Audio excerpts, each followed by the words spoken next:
L'idée est de produire de la chaleur pour démarrer nos semis qui ont besoin de chaleur.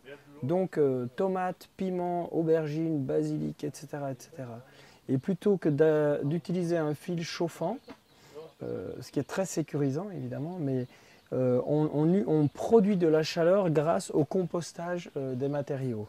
Et ici, ce qu'on a utilisé et qui fonctionne très très bien, c'est du broyat.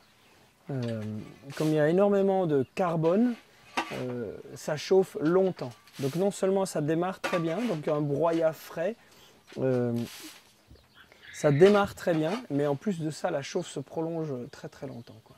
Et ça, on a expérimenté ça l'année passée, et là on a adopté ça systématiquement pour nos coches chaudes cette année-ci, quoi. Donc on va voir. Donc du broyat et avec un peu de fumier pour lancer la machine. Ce matin il y avait 62, voilà, il y a 60 degrés dans la couche. Donc si tu mets ta main là-dedans, tu la tiens pas, quoi, hein, c'est pas possible.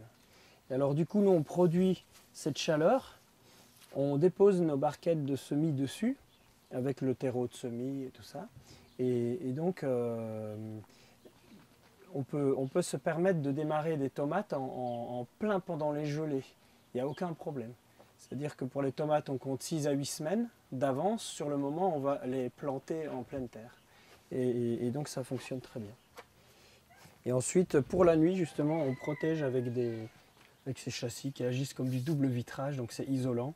Donc même s'il gèle à l'extérieur, ici, on a du 20 à 30 degrés sans aucun problème, quoi. Voire du 40 degrés, ce qui ne gêne pas les tomates, sont tranquilles, quoi. Et là, il y a à peu près 60 à 80 cm de matériaux.